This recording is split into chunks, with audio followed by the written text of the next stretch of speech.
to the next episode of the Parenting Podcast, and I am super excited today because I've got Sarah Shearman with me, who is a multiple business owner.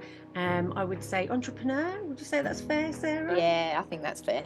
Very, very intellectual, very hardworking mum of triplets plus one, which is definitely something we'll come to. But a mum of 5 and super hardworking business owner. So, Sarah, tell us a little bit about yourself. Yeah, so obviously, really passionate about business and multiple businesses, so entrepreneurial, as you said. Outside of the mum bit, I'm a teetotal raver, so music is a big part of my life. But I've been practically teetotal for over 20 years. There's no story. Everyone's like, oh, you're a recovering alcoholic or drug addict. I'm like, no, it's just a lifestyle choice that I love. I'm single, 42, and definitely coping with navigating menopause. Right. So there's a lot. There's a lot. I love that. So how long have you been single? I'm going to do quote unquote single here, because on the dating scene, Sarah runs and is part of a dating circle on Facebook, which is how I have come to connect with Sarah, which I love. I love this forum. Like it's life at the minute. But how long have you been single for? So I split from my husband in 2019, so it's going to be 4 years this summer. And that comes with its challenges, because the longer you're single, the more people place the assumption that there's something wrong with you, and it's like, no. That's what you mean. Yeah, so that's not pleasant in the dating space, but it happens. Yeah, it does. Must be tricky co-parenting and dating and running multiple businesses and trying to like be social and do all the things that you want to do. How do you manage all of that? How do you cope? So I'm really lucky because I do co-parent and it is a 50-50 split. So I get loads of time, and actually I people say, oh, how do you do it all? You've got kids and a business and a social life. And I'm like, but actually I do get 50% of my week off. And as much as, I would have preferred not to be a broken family. This is where we're at. One of the massive pros to that is I get my own time. So I really love that and make the most of that. So that's meant I can date and I can have a social life and I can have dedicated time to run my businesses. So that's all amazing. But saying that, a different point, I have faced lots of negativity about the amount of kids that I've had. Right. And that's been hard for me to take at times, but the more I've kind of processed it, the better I've become at saying it's not a reflection of me, it's not a reflection of what I'm worth, it's not a reflection of me being eligible to meet someone. It's just my situation isn't for everyone, and other people's situations isn't for me. So once I was able to turn it round to, I actually wouldn't want to meet somebody that's not, I love the UK, I love the seasons. I'm not going to be somebody that's like moving overseas anytime in the future or wants to spend my whole time traveling. I want to experience the world, don't get me wrong, but a holiday's enough for me. I don't feel like I need to backpack anywhere. So once I started turning around and going, well, actually there's lots of people I don't date because of the way their lifestyle is. It's not about the kids, it's about my life and where I'm going and what the kids in my life mean. That's right for some people but not right for others. But for a long time it felt hard. I was like, oh, you're rejecting me because I've got 4 kids, little kids. Obviously I've got 5, but 4 little kids. And that's quite it's quite an important part. Like I was talking to somebody else recently, another guest, about separating and not separating like your kids and yourself going into the dating world. There are obviously some people that jump straight in and introduce somebody straight away, and that's cool. And then there's other people that kind of keep those really separate. But I know from like a mum's point of view, it's harder to keep them separate because they live with you. But again, if you've got that 50%, you've also got that luxury of time where you don't have them all the time. So like how is it kind of encompassing and incorporating them into into the dating world? It's a really interesting question because and one thing we talk about in the dating circle is about these dating questions, these really essential dating questions that are value-based that you have to ask before you even start considering whether this person's eligible or not. So we can talk about that, touch on that. But in the kids space, I actually, there's somebody I'm dating at the moment, and I had this conversation with him the other day. He doesn't have kids, and we had to have the conversation of like, what does it look like? Because I could end up in a situation where I meet someone, I have 50% of my life hanging out with them, my single life with that person, and then 50% of the time on mine with my kids. And that isn't the life I want to build. So it's fine in the early stages because I don't want to introduce somebody to the kids too soon. I want to make sure that I'm building a kind of forever life partner situation before I introduce them. But because of the way the co-parenting and time is happening, I have to make sure that whoever I'm with is also working towards that as well. And it was quite refreshing, actually. He said this really he put it in a really nice way. The way he said it was I always say, I don't want to swear, so I'm gonna no not you say. can, it's fine. So he said what I say is, if you walk past shit on the floor and you don't pick it up, you're part of the problem. He said, I couldn't be with you and not be part of you and your kids' lives and think that was okay. And I was like, that's a really nice way to put it. So I was that was really refreshing to hear. But it's one of the questions I ask at the beginning with their intentions, to say, you know, I am looking for a teammate, life partner. That means that half your week my kids are going to be here, and if they've got kids, what does blended look like? Because I'm open to blended, I want blended. So it's key. I date intentionally now. Yes, I think that's the best way to describe it. Yeah, definitely. And it's tricky, isn't it? Because again, the guest that I was talking to, like, we have to do the work on ourselves, which I know is something that, you know, you've done and you're doing as well. Because if you go out there with the intention of, I'll just see what happens, or, you know, I'll just date and, you know, if it does, it does. Like, that's the kind of response you're going to get as well. So there's no purpose to it. There's no longevity. There's no kind of having your needs met. There's no build, because it's just a bit wishy-washy. So how did it, just being nosy really, how you tell me no, how did it feel starting talking to somebody who didn't have kids when you have kids? Because obviously this isn't like a conversation you're going to have on the first date, right? Or is it? So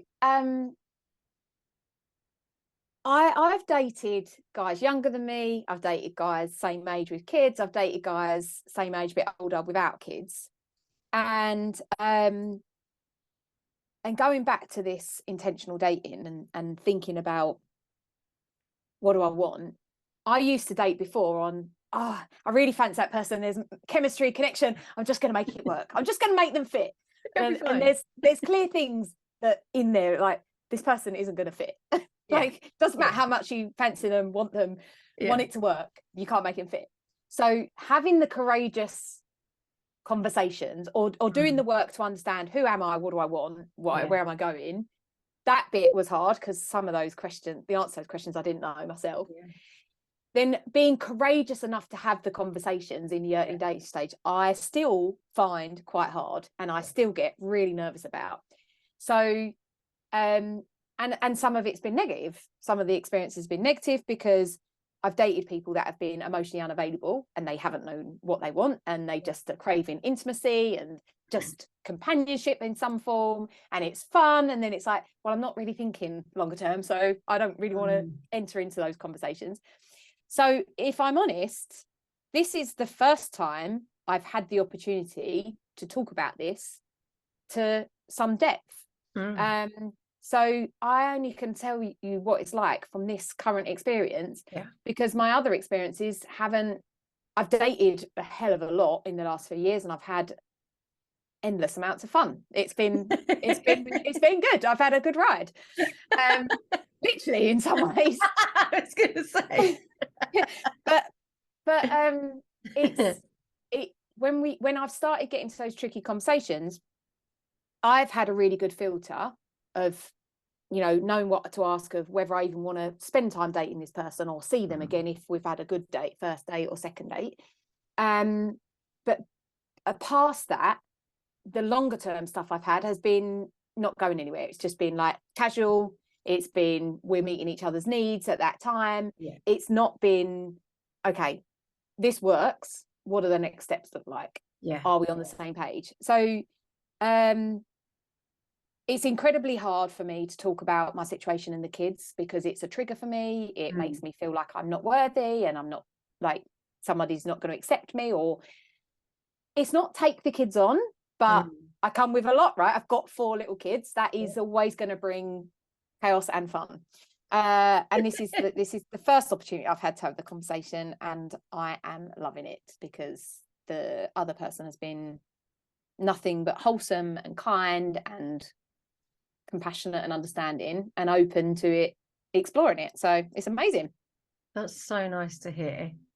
And I guess, you know, maybe the triggers come from, you know, past experience, and perhaps they come from, like you say, when people have been really negative and hurtful towards the fact that you do have 5 kids. But like you say, okay, it's really interesting because it does come from past experiences, and right. this is the thing. I had a kid at 18. Yeah. He's now 24, and I was a 20-year-old out, you know, slim, attractive, had a lot going for in lots of ways, but I was meeting 20-year-olds or 25-year-olds, and they're like, yeah, but you've got a kid. Like, and that was it. And it was as brutal as that. It's like, yeah, but you've got a kid. And it's like, so that did set me up with this, I suppose, chip on your shoulder, ego. I had quite a few long-term relationships. I've actually been engaged. I've actually been proposed to 3 times. Engaged. I want to say 4 times, but so obviously it wasn't I can never meet anyone. I was, but I had, in those periods of times of being single, I had like negative comments or being rejected, I suppose, because I had kids. So I did carry that with me. And when I met my husband, I was 31. I was desperate to settle down. I'd been single for 3 years. I'd had a healthy long-term relationship, and he was really accepting of my son. I self-destructed in that relationship, and it has been one of my biggest regrets, like leaving that. I mean, obviously it wasn't meant to be, but that was a really long-term healthy relationship, and he fully accepted my son. So I'd come out of that. I was then single for 3 years. I met my husband. I was desperate. Me and my husband had an awesome connection. We really bonded on music. There was loads of that I liked about him, but I ignored the needs of my son, and it remains one of my biggest regrets, because for me, I was like, well, this man wants me. He's going to marry me, and I know that you guys aren't quite getting on, but I can make it work. And I was deluded by the fact that I was like, I could make that relationship work, when in fact my husband was never going to accept him, and my son was of an age where he was like, he don't like me. I've got an attitude towards him, and it broke me at the time. It broke my relationship with my son, and I'm still trying to rebuild. And it gave me this sense, left me with this sense of, well, I'm not worthy of being with if I've got baggage. And I went into second time round dating post my relationship breaking down with my husband with, well, geez, now I've got 4 kids. Who the fuck's going to go out with me? Like, who the fuck's going to take that on? Yeah. And I had a friend before I left my husband, and she said to me, are you sure you want to do this? Because, you know, who's going to want to go out with you with all your kids? And so that just cemented what I was already feeling. So I have found it difficult, and I've had to work hard on standing in my strength and knowing my worth and holding on to that. Because even in the moments where I'm like, yep, I've got all this to offer, when things start to maybe wobble, or I get signs of rejection or negativity, I'm like, oh yeah, maybe, and I have to then really fight hard to keep hold of that. So Yeah, that was deep.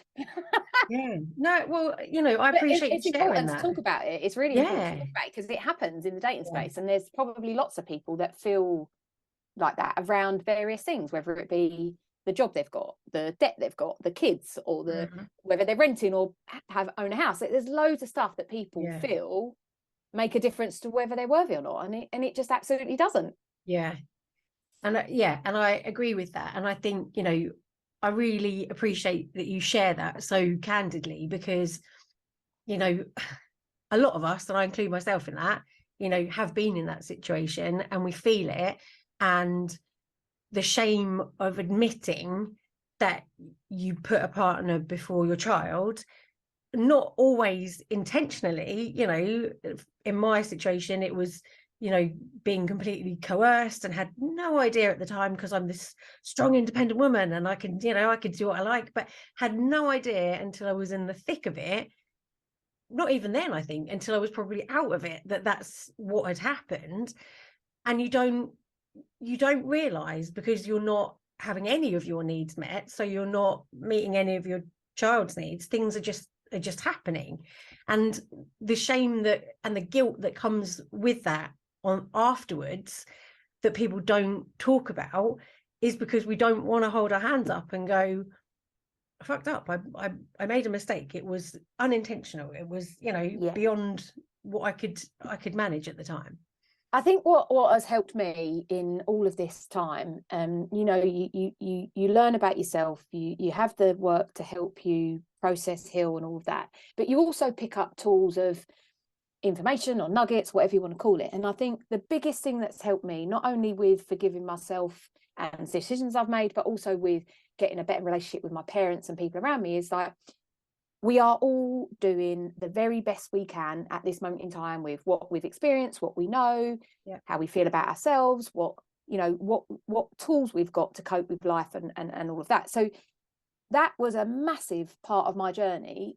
It helped me, like with my parents. I've spent a lot of my years in this blame, denial, resentment, my life shit because of you, and actually I had to take a deep look at myself of, well, what am I contributing to this? Because there may have been things they could have done better, but I had a great childhood, and as an adult, I'm making these decisions and making my life worse or better or whatever.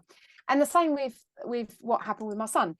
It will remain one of my biggest regrets, because I should have been able to see that he needed protection at that time. I prioritized my happiness in the vein that would lead to his happiness, and as I said, I was deluding that point. But rather than carry this years of, and I have carried it for a long time, like the guilt over making that decision, what I've come to do is forgive myself, because in that moment I was doing the best that I can. Yeah. And I hope that in hopefully the short-term future, he will see that as well. And we do talk, and we are trying to rebuild, but that is 90% of the time one-sided, me reaching out to him, and that in itself is relentless, because I just feel like I'm giving. I'm like, please, can you give back? And he's not ready to heal, he's not ready to process, he's not ready to forgive, or really get to that level of, Mum, I know you were doing the best you can. Like, I know that if you knew different, went back, it would be a different decision. He's not there yet, and I have to give him time and space to process it in his own way. And I think that's the part that sucks most about, I've said this before, I say it to my clients, but, I've said it many times on the podcast, like, our brains don't stop, growing until we're like 25-ish. So we spend like a third, if not more, of our lives, like butting heads with our parents, because we just don't understand each other. And I don't know about you, but I know for me, it's not until I've been in my mid to late 30s where things have started to settle, things have started to process, things have started to just become a bit more clear. So unfortunately, it might take the next 10 years for him to to kind of really see that, because you know, you never know what it's like to be a parent until you are one, which is the cruelest part of life, I think. You know, but until you start to mature, you don't make those associations. So I resonate with that. So my sort of turning point came around 28, and then again after the kids, the around 35, 36, and there was some life events that, and then again when my marriage broke down around 39. So there were sort of big points in my life where I really started on this journey of like understanding, you know, why am I the way I am? Why do I react to this stuff? Like why is everything destructing around me? Like what part am I playing? So it does take sometimes till you're like much later on in life to have a catalyst of, I think I need to look at myself here and figure out what's going wrong. I'm sure he'll get there. I hope that he gets there. And I will be patient in the interim. And I mean, I'm also grateful of the journey, because if it wasn't for these moments happening, I wouldn't have got to here. So that is out of all the most of my decisions in life, I'm at peace with. That one in particular, I'm like, oh, it's just like it's frustrating, because it's brought the biggest and longest amount of heartbreak for me, because I want our relationship to be different, and that is out of my control, because I have to wait for him to be at a place where he can meet me where I'm at. But I'm outside of that, I'm really grateful of the journey, because I've got to a place of real peace and fulfillment and contentment and calm. And for somebody that had years of mental torture, internal dialogue, self-hate, destructive friendships, relationships, toxic behavior, all of that, like to have that for so long, to get to here and be like, oh, this is nice. I'm grateful. I'm really, really grateful for the journey. Like it, and also the people that I'm, the deepening of my older friendships and the new friendships that I'm making as a result of who I am and how I show up now. I think that's people, when they're riding it and it feels like shit, you're like, oh God, this is rubbish. But actually, when you use that as a lesson or a tool to get to a better place, it's amazing. It is. And you're right. You know, like I remember, like I said, the settling. And initially, it's uncomfortable because you're so used to the turmoil. You're so used to chaos. It's what you gravitate to. It's what you know, always being in a drama, or always having a drama. Or like I remember going around to my best friends, and literally you'd sit down and they'd go, what's been happening recently? And you go, wow, because that's what you created. And it's not until you realize you're the central piece of all of this. It might not be directly, your fault, but you're the common denominator in all of these, the friendship turmoil, the relationship, the parenting, the siblings, the kid. If nothing changes with you, none of the situations are going to change. So it feels quite uncomfortable to begin with. But I think, like you say, once you kind of work through it and you get to that point where you're like, this is quite nice, actually. And I check myself and I kind of laugh really a little bit about it. I put out a LinkedIn post. I'm trying to build my profile and presence and connections on LinkedIn. I put a football post out of my son playing football. He's incredible at football. So I was like, because I'm trying to reach for that business, the trades and construction space. I was like, they love football. I'll put that out on a weekend. Well, it's reached something like 40,000 impressions. Wow. And like really good views. So I'm amazed, really pleased with it. But obviously that comes with some negative comments. So in the post I put, this brings about some fear because I can see he's exceptionally talented. I'd like to give him the opportunity to pursue that. But at the same sense, I'm trying to build emotional resilience, not let him build an identity as a footballer. And it's conflicting, right? Because you want them to fully go at it and commit. Yeah. But you also know that it's a cutthroat world and he has to have a backup plan. He has to not let it tap into his self-worth. So there's all that. And then there was this comment and it was about, well, rather than displaying him on LinkedIn to strangers, maybe you should focus on this. And the old me would have been like, keyboard warrior, I'm gonna start, I'm gonna make it really public how intellectually I can argue with you. And actually, I just put a little heart reaction, and I was like, thanks for the comment. And I came away thinking, I'm really grateful that you commented, because that's increased my reach. That person just didn't exist 5 years ago. Would just have been an absolute disaster waiting to happen. Yeah. Do you know, something similar happened to me? There was just I don't know, like a TikTok post or whatever that somebody had put on Insta, and it affronted me personally, so I put, and I don't ever comment, but again, it's this like lesson thing that pops around, right? So I just put, like, this is my opinion, and I mean, for a week straight, my phone was off the hook, like ping, ping, ping, ping, all around the globe. I mean, like, to the point where people were going in on my Facebook, people were commenting on old pictures. Someone was like slating my eyebrows, like mentioning my kid. Like, it was ridiculous, right? And my son even turned to me and he went, seriously, is that post again? And I mean, yeah, but do you know what, Jay? Just ignore them. And he was like, you could just take it down. I went, yeah, I could, but I'm not gonna. And I wasn't responding to any of these. And I was like, that is how I felt about what was said in that post. I don't need to justify it. I don't need to argue with anyone about it. There was other people sticking up for me. Oh, she said this. And I was like, I'm not even liking these. I'm just literally going on to read what's happening. And it faded out. But again, you kind of think, well, if these people are then finding my posts on other kind of sites, it's done its job, right? Yeah, exactly. And that, I think that's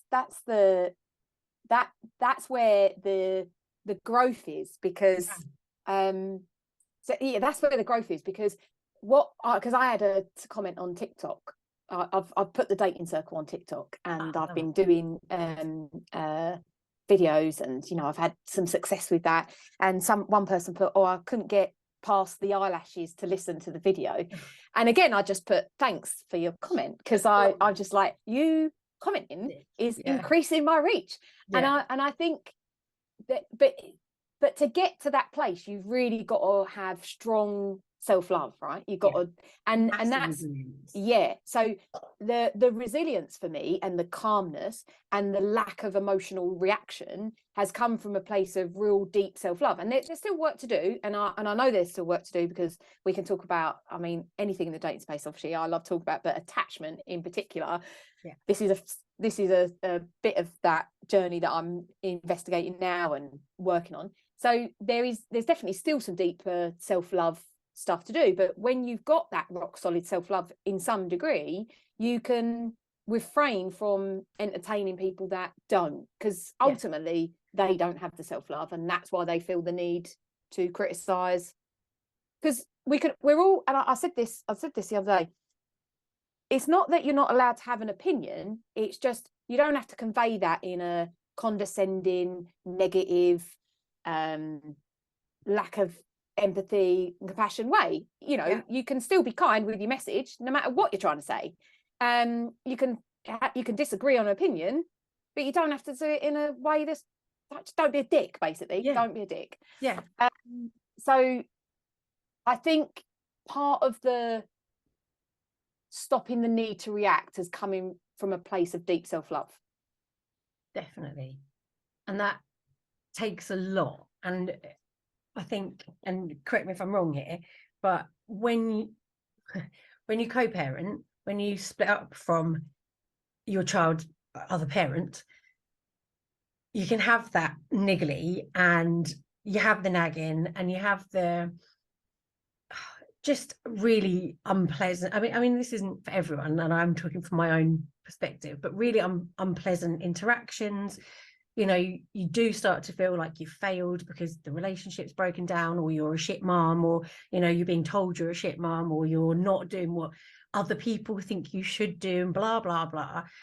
It's not until, like you say, you do enough work to kind of go, do you know what, I'm doing the best I can with what I've got as often as I can, that I just have to give myself some kind of props for that, because really and truly, like, the other person is not the sole parent. They're not there 24/7. You know, you can only do as much as you can. And I think that kind of acceptance and that kind of beginning of self-worth feeds through to everything. Yeah, I can totally resonate on the co-parenting side. It has been relentless at times. We've got to a fairly good place most of the time. It's okay, but yeah, I've had moments where I've been. I think that's still probably one of my biggest triggers. Right. The opinion of him, of me, and it hurts, right? I was like, I was married to this person, I loved you at one point, we've got kids together, and you think I'm this, and your opinion of me is not a reflection of actually anything what I'm like. So that's been really hard to navigate. There was one story I remember. It was the holidays, half-term holidays. It was his night, so we generally do every other night. I have Mondays and Wednesday nights with the kids, he has Tuesdays, Thursdays. So in the holidays, generally that follows form. So if he's got them on the Tuesday night, he'll do something from the Wednesday, they come back to me Wednesday, and vice versa. So it was one of his nights to have them. He'd booked them into a holiday camp the next day, and he hadn't organised a lunch. Now, I would always help where I can, and he just texted me, he was like, they haven't got lunch, you're gonna have to drop it off. And I was like, is that a demand or a question? It was just like, I don't have to do anything, it's your day, you need to sort it out, they're your kids as well. And so it ended up in this battle. Now, I made the lunch, and I also was aware that he was running late, so I walked it up the road so he wouldn't need to drive in. So I was like really accommodating, and then I just text something really sarky like, thanks for that. and it aggravated the situation. So I mean, that's just what, there's been lots of things, that's just one example. And I think unless you both mutually split, and the emotion of that split has been handled, the grief processed, and the shame, because there is loads of shame and guilt that comes with it. I know he heavily struggled with that, the guilt and shame of being a divorcee or separated family, and it really wasn't anything he would have ever wanted. Whereas I was more of the mindset of, obviously we need to try and make it work, but if it isn't, a toxic environment is worse than a split environment. And he couldn't really see that point of view. He was very much like, no matter what you say together, split families, are broken homes are not good, and all the embarrassment that comes with that. So I think unless the emotions are processed, and the grief and the shame and the guilt and all of that, you do get this sometimes one-sided of like, I got a little bit more abuse, and then I was reacting, I was giving back, and that has been really hard to navigate. But also again, we go back to self-love, and I feel like I've gone a long way around to saying this, but we go back to that self-love piece. The more I've learned to go, do you know what, I am doing the best I can, and what he's saying about me is a reflection of where he's at. That's not actually a reflection of the situation, because in the situation, I'm having bad days, but I'm going through freaking menopause, or the kids have had me up all night, or they're arguing, and I've needed to shut myself away in the bedroom to take 5 minutes break. That's okay. That's okay. They're alive, they're fed, they've got clothes on their back, they've got a roof that they live on. So you do have to boil it down to the basics a bit of, I'm doing the best I can, and that's enough. And it might not be to your standard, but that's your problem. That's a reflection of what you think.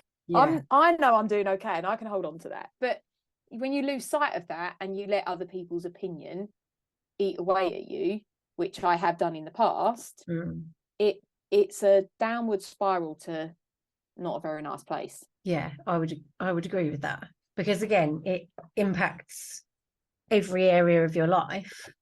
You don't feel like you're a good parent, you don't feel like you want to date, you feel like you're a shit friend, you crap at work, or you don't even feel like going to work or doing work, and it massively impacts you.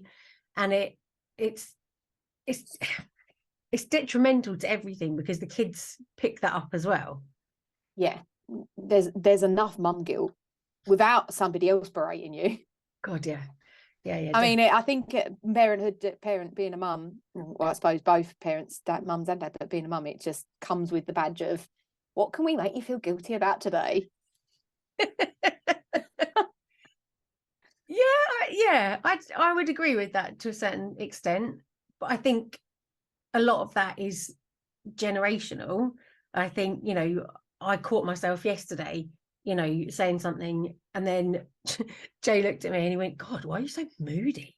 And I was like, and I had no real answer for it apart from like, well, I'm tired, but I sort of listened to what I said, and it just sounded like my mum. And I was thinking, where did that come from? That's not me. That, like, why am I being a bitch because I'm tired? Why didn't I just go, look, dude, I'm just a bit knackered at the minute. Like, can you just, you know? So I do think it's a lot of learned behavior, which we have to kind of unlearn. And we hear, break the cycle. yeah, and a lot of the, you know, our parents, oh, you know, you should be grateful for this, and you know, I spent all my time doing this for you, and da, da, da. And we have to catch ourselves not saying that and not talking to ourselves badly, because that's all we've ever known. So it does generationally come with that badge, but I don't feel like it has to. I think like it's a tough choice, but it's one we can make. I get in these battles with my mum sometimes, because I get the whole, and actually my ex mother-in-law as well. So sometimes things are a bit out of control with my kids. They know they outnumber me, and I need to get better boundaries. And this is my thing for 2023. I'm going to work on bringing in a super nanny to kind of get on top of their behaviour, because there are times it's out of control. And feeding into the dating thing, I look into my house sometimes and I just think, I can't bring any man into this. It's wild. It's wild. So there's that. But I battle with my mum on this, and I've had similar conversations with my ex-mother-in-law. And my mum's like, well, when you were little, I did this. And no. I was like, Mum, I have got 4 children that are practically the same age. They're a year apart. And when I had the triplets first, because the triplets came first, and then we went in for 1 baby, got 3, didn't go in for many more, but surprisingly got another one. Luckily, she was just another one. So I had 4 children in 15 months. So I didn't have the luxury of going, like, let's make you really well house trained. And then teach you. Then the next one comes, then I'll teach you. I haven't had that time. I've just been firefighting 4 children for their whole lives, basically, as in keeping them. And there's been a big safety element when I go out, keeping them alive. And, you know, feeding time at the zoo does come to mind when I think about dinner times and breakfast. And so it's kind of taken this like world of its own of how we manage. But I'm aware that there's some work that needs to be done, and I need to get their behaviour and that in check. I mean, they're lovely kids, but it's just, wild is probably the best way to describe it. But I have my mum here. I'm one of 6, but I've got 4 half brothers, and then me and my brother. So my mum and dad had 2 boys each, and then they had me and my brother. So I'm like, you only ever had 2 children at a time to deal with, as in manage. And it's not the same when they're different ages. It's just not.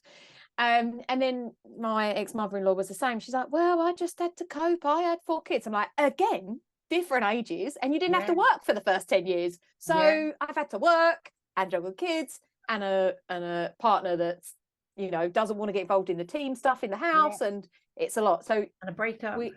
We're not dealing with the same. It's like, no, I can't freaking cope, and I'm not going to pretend that I can cope. I'm having a menopausal breakdown over here, plus all other life stuff that's going on. And I think there's a lot of pressure and I think that's what my point is coming to. There is a lot of pressure to do everything, and it's just physically not possible. Like, my mum hasn't had to work when she had the kids. She didn't have to work. My ex-mother-in-law went, like, you know, for a majority of her parenting, she didn't have to work. I was put under the pressure of, right, after kids, straight back to work. And that led to, you know, I went back to the city. I tried it. Daily having panic attacks. I mean, that come from as a result of overwhelming, stressful situations. So I think today the expectations of what we are meant to juggle and achieve is just abnormally higher than what is physically possible. Ginormous. And I think you're right. You know, we're supposed to be this all-encompassing superwoman, you know, and for you to say people had stuff to say and judged you about having quote unquote all these kids, like you didn't ask for 3 at once, right? Here's 3 instead of 1, you know. And I'm not saying obviously you'd change that, but you went in thinking you'd get 1 and maybe, you know, a couple of years later you'd have another. You get 3. We're supposed, you know, what can you do about Changes that? the game.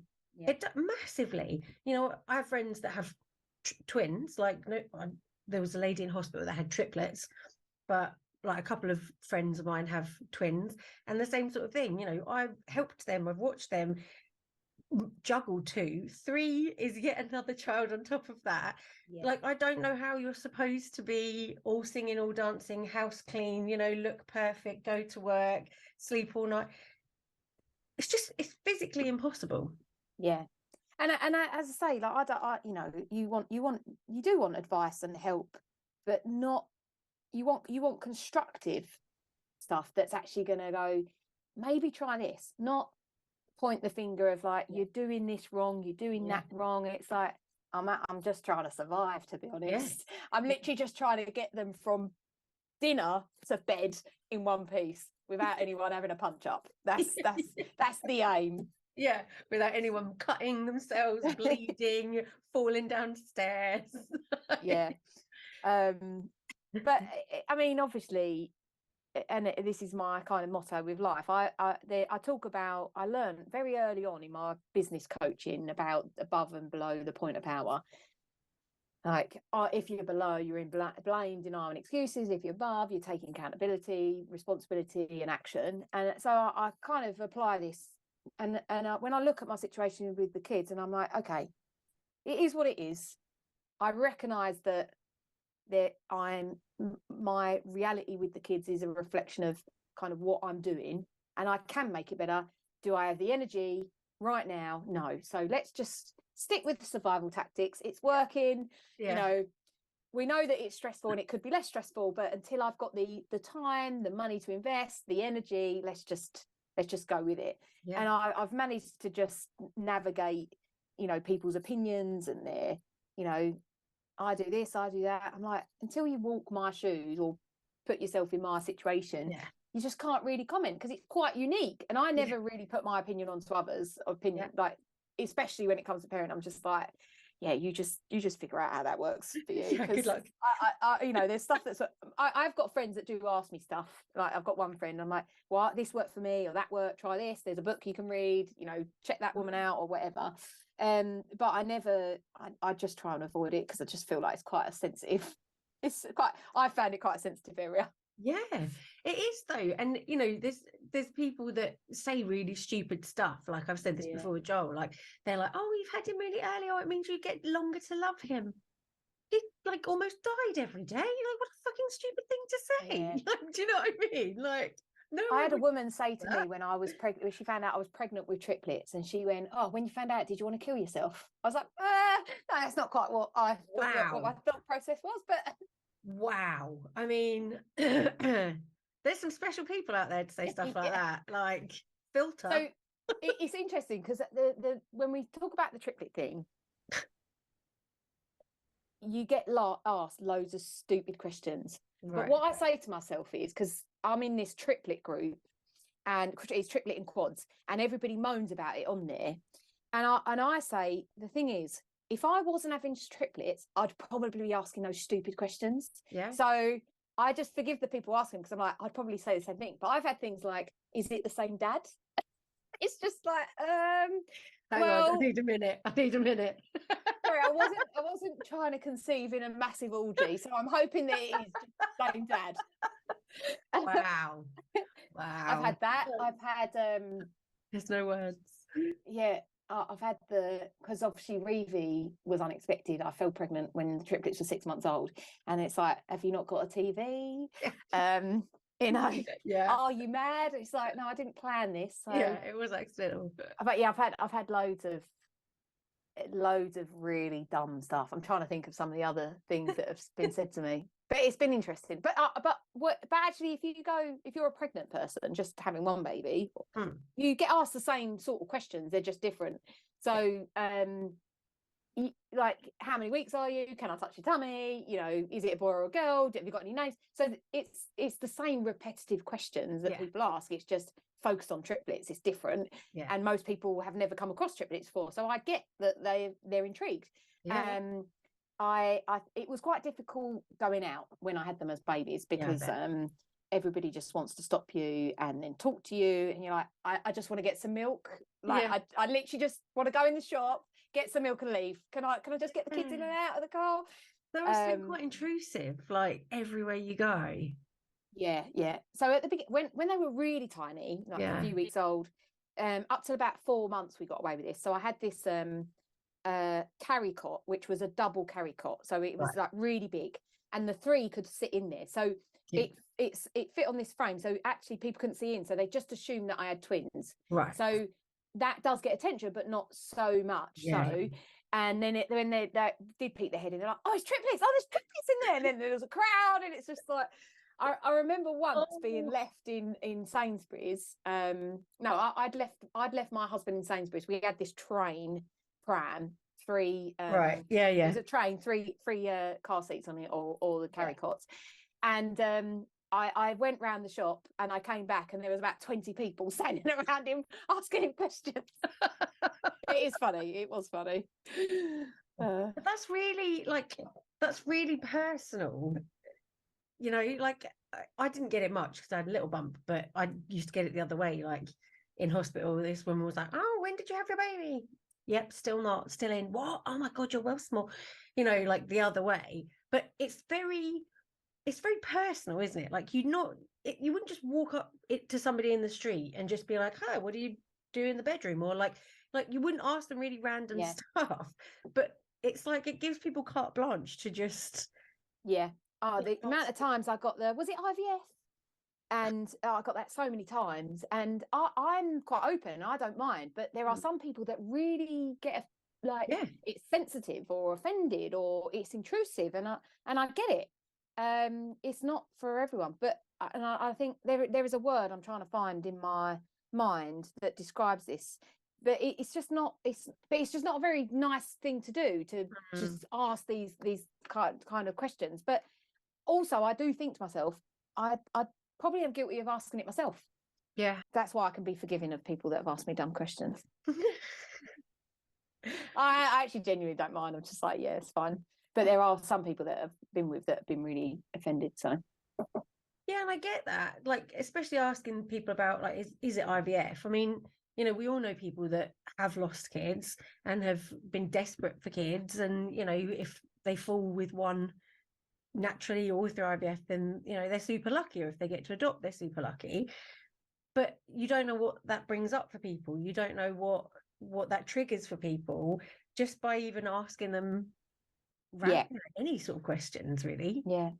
But I think if we bring it back to, and this is how I kind of have got to this place of being really compassionate and empathetic and understanding towards others, because you do the work on yourself, you can see where other people need to do work, and I come back to this, everybody is doing the best they can, right? So I make this goal for myself. I want to do better tomorrow than I've been today, and I've got an example. You know, I've struggled with the kids. The triplets are 8 now, and my youngest is going to be 7 next month, and it hasn't been an easy ride. They have triggered me in so many areas, and I've been disconnected, and I've need to learn to want to be a parent wholeheartedly, and when they're with me all the time. There's been so many times I've pulled back. So it's been a journey of understanding me, why I'm triggered, why I get to this point where I can't cope. And I have said things that I'm not proud of, like, parenting is overrated. Oh my God, you're going through all that process of desperate for a baby, but it's not that great. Like, are you sure you want to do this? And that's a really dickhead, sensitive thing to say. But it's been said from a place of, I am broken right now by my situation as a parent and with the kids, and I literally cannot see why anyone would want to have kids. I've been there. So I think well, I'm going back to what I say. If we go into conversations and relationships and interactions with people of like everybody's doing the best they can, then it just takes you to a place of like, in that moment when I said that really dickhead thing, I know that now in hindsight, I know that was a really stupid thing to say, but at the time I didn't, and I was just trying to cope and survive. Yeah. So you can kind of, and I don't know that I can stretch to psychopaths and murderers and all that, but most people I can forgive for their really just things that they do that are just not great or not nice or not their best version of themselves, because I just think right now they're doing the best they can. Yeah. And you're right, you know, and I think that helps you to accept people for who they are. It helps you to accept how you are, you know, how your kids are, what their behavior is, and especially like you say with co-parenting, when it gets to those stages where it's niggly, where, you know, you're sort of bitching at each other for such stupid stuff. If you can think, okay, well, I don't know what his day's like. I don't know, you know, where he's coming from.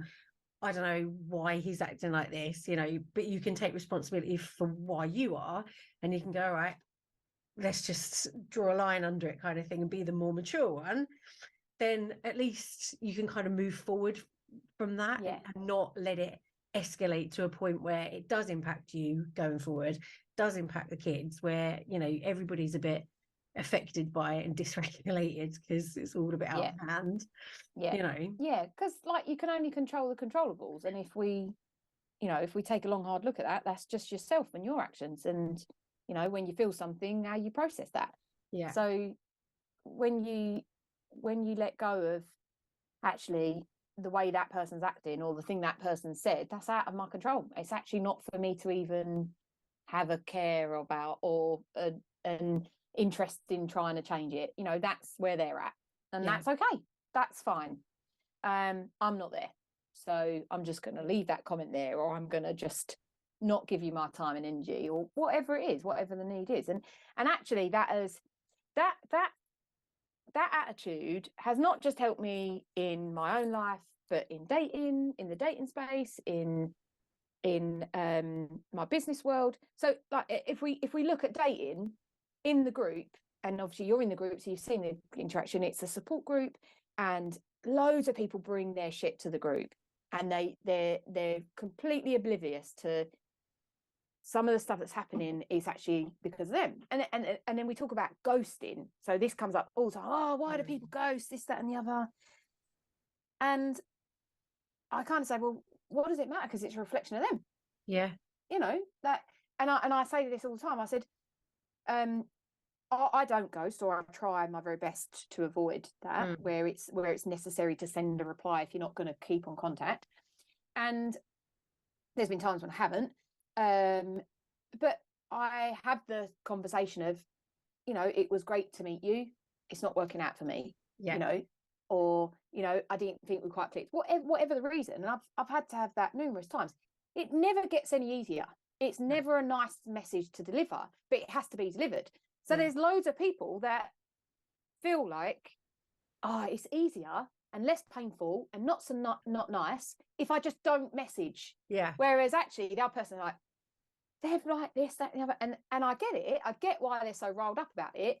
But I try and bring to this like, that person is either trying to be nice to you or just not able to have that courageous conversation. That's a reflection of them. Let them go do you, because you know in your situation you would have acted in a way that you feel is more appropriate. So it when you can start thinking in this way, it helps in all areas of life. And it's the same with business. When I've had difficult clients, I just bring it back to the, you know, did I do the best I can? Have they done the best they can? Well, that's debatable. So you know, like it works in every area of my life. So when I started on this journey of like, I want to be a better person, it went through into, it spilled out into all my areas of my life. And that's why my dating life is I have better experiences, and I've ended up like helping some of the, I call them walking wounded, but that sounds a bit mean. I don't mean it like that, is it? But you can see people's you're right though. What's holding them back. So it's like, I think it's really nice to have met you, but let's try out this, and this. Have a look, have a think about those things. Yeah. Because I want to help others. Like when you get to this place, you're the same.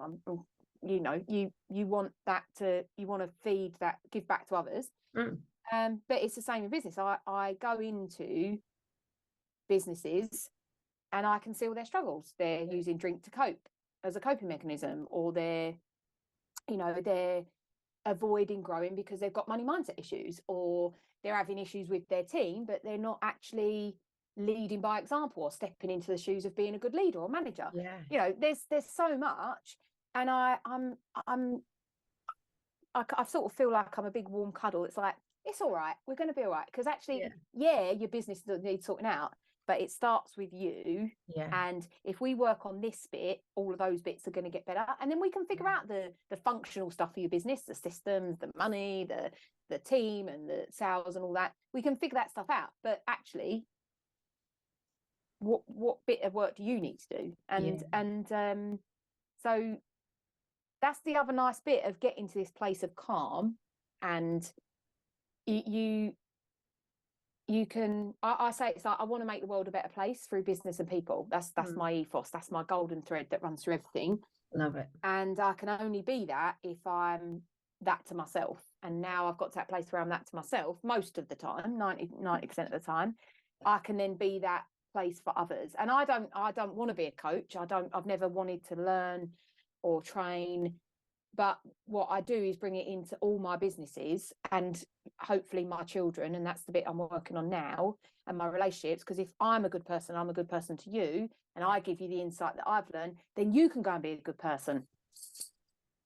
Make sense? Does that make sense? 100%. I love that.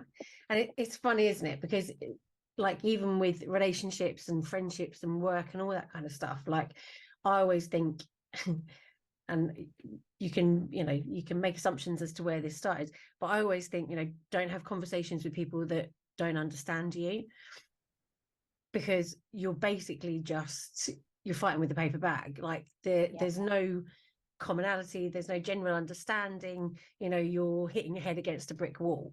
And when you try and do that, for example, I've had these conversations with dates where you've gone like, I had a great time, thanks, take care, this is really not for me, I wish you well, kind of thing. And they're still going, great, when do you want to see each other? And you're like, no, we're definitely done. Like, how much more that wasn't, I'm a challenge, can you try harder?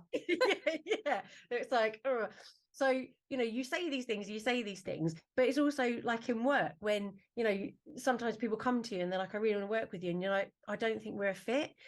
And people can get quite offended by that, because just because you're offering something, like in the dating world, it's meant to be, you're supposed to be accepted. They're supposed to just be your person. And actually, when you come to realize you're in this world of peace and you're in this acceptance with yourself, you're enough. You don't need to have those people to validate you, whether it's the co-parent or the employee or the staff or the relationship. You can just say, I'm good, I'm done. And that's the best part about all of it, if you ask me. Because it feels like rejection, right? And it's reframing that it's not rejection, but it's still. You saying that made me think of two points. One about rejection and one about that. It's that whole, when I first started on this journey, I got really preachy. I was really like, do this, do that, try this. And then I was like, you can take a horse to water, but you can't make it drink. You can take a horse to water, but you can't make it drink. Like, just keep repeating that. So now I'm not preachy. I'm just, this is where I'm at, and this is how I've got here and why I've got here and why I'm continuing. If you want a little taste of it, I'll give you some pointers. But I'm not that, you've got this, that, the other. But I used to be that. I really, really used to be that bad. But then on the rejection front, so I'll give you a little story that's happened to me lately on the dating space. So I went to a business networking event, and I met this guy. I was there for business and networking, but I met this guy and we just had the most insane connection. Oh my God, it was like there was no one else in the room. It was quite a big networking group, so there's quite a few people there. And I was just a bit like, is he feeling this or is it just me? What's going on? It was mad. Well, anyway, we arranged to meet for business, but the conversation over message quickly got flirting, and then the loose business meeting was now a loose date and all of this.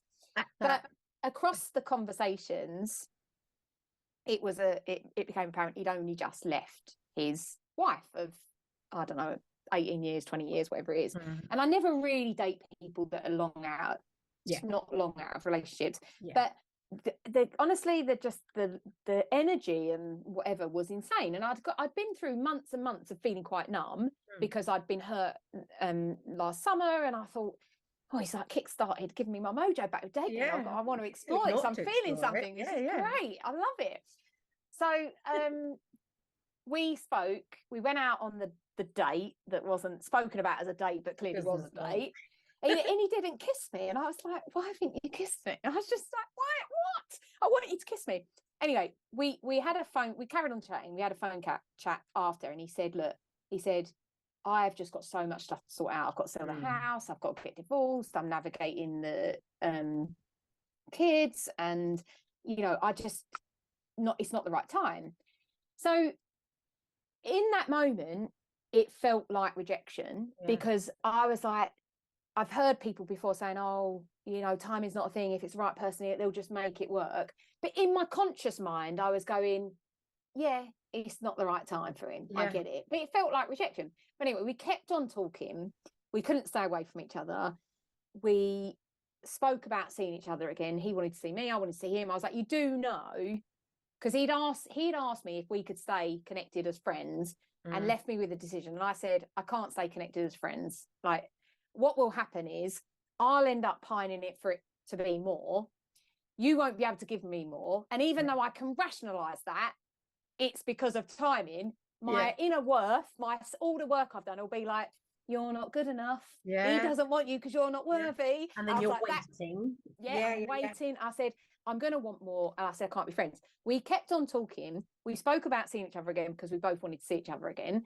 And I was like, you do know if we see each other again, it's not going to be as friends. But anyway, the arrangement didn't happen because he started putting his energy back. I then got really needy. I was just like, this is not the place I want to be. So we ended up cutting contact. And I can sit here and go, he genuinely has got so much stressful shit going on with his business, with the house sale, with all that he let me go to the depths of my emotions, right, really deep on our chats. Our communication was always open and flowing. He was always honest about where his head was at. He never led me down a garden path.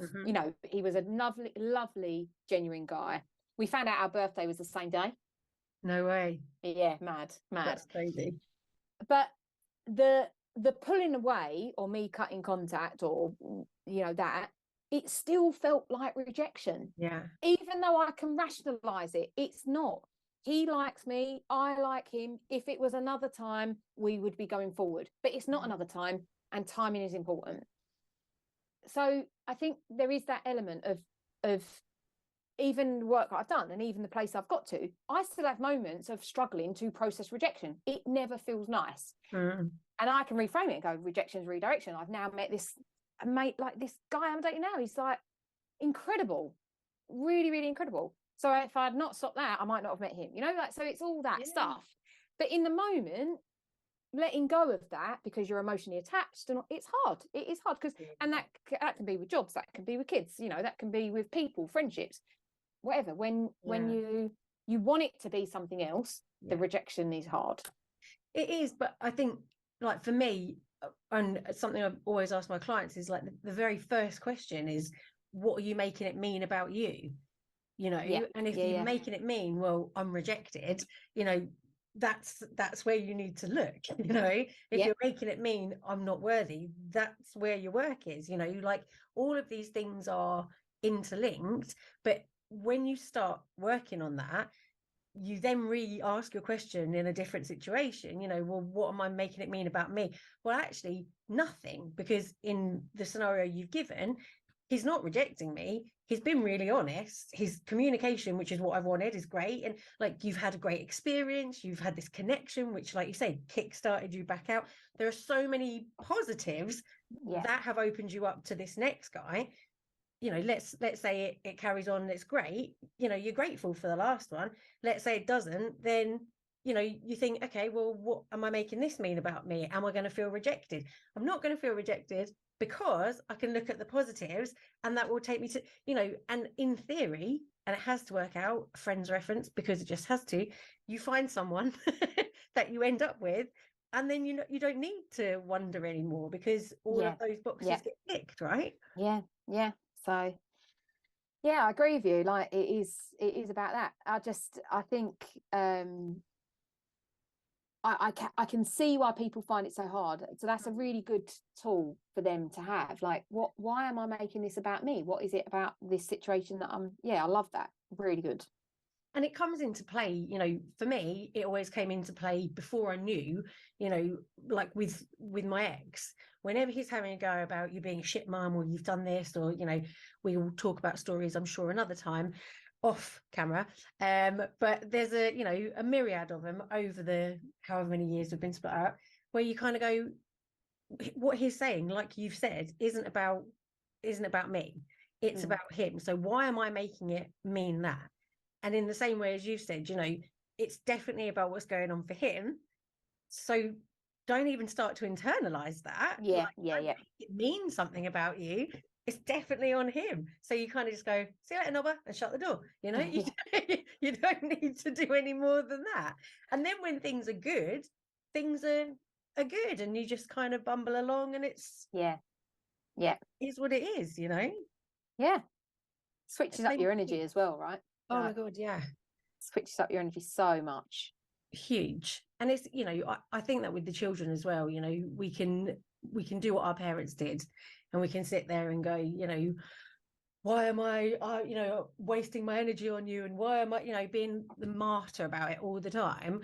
Or we can go, do you know what, they've just had a really shit day, they're in a mood, you know, okay, let's talk to them. What is going on with you today? What happened? Okay, well, here you go, here's my day. I've had a shit day too. Brilliant. Let's just sod off the night. Let's just put a film on. You know, like, how can we make it better right now? Yeah. It doesn't have to be we're terrible mum. It doesn't have to be that you know, they hate us or anything like that. I think we have to just be kinder to ourselves. Yeah, I agree. I love you so much. So if you had to sum up, or if you had to give some advice to kind of solo parents out there, or working mums, like what would your words of wisdom be? So I think the saying that we hear all the time is, you've got to put your own oxygen mask on first. And I think that is so key. So I've spent a lot of time and energy and investment of money into fixing myself, or healing myself, or getting better. And that came with some guilt. But actually, as a result of that, now my parenting has moved into me understanding what bits are good and what bits are not so good. And I think prior to that, I was sitting in these moments of like, knowing that I've gone a bit wrong, or it feels a bit like I haven't quite done the right thing in my parenting, but not really understanding that past that. Whereas when I started really looking into the self-love, the inner turmoil and negative self-talk, and the triggers and all that, once I started, it was like, okay, it moved me into this space of, right, that's what's happened today, that's how I can make it better. That's why I felt like this, that's how I can make it better.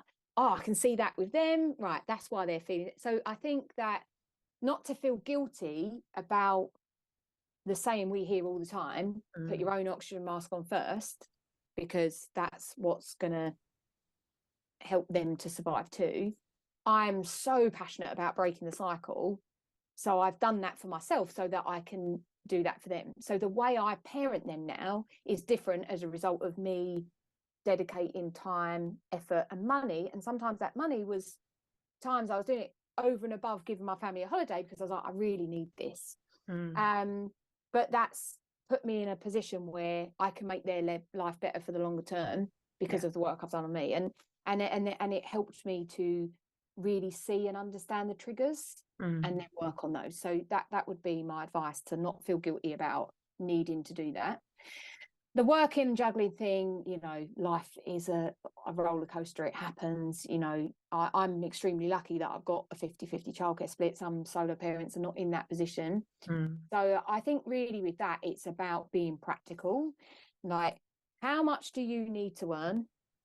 How many hours have you got to work with some buffer time if things going wrong? You know, the amount of times I've been up to school twice because I've forgotten something, or you know, whatever, or you know, kids being ill and all that. So I think for me, it's that part is really practical.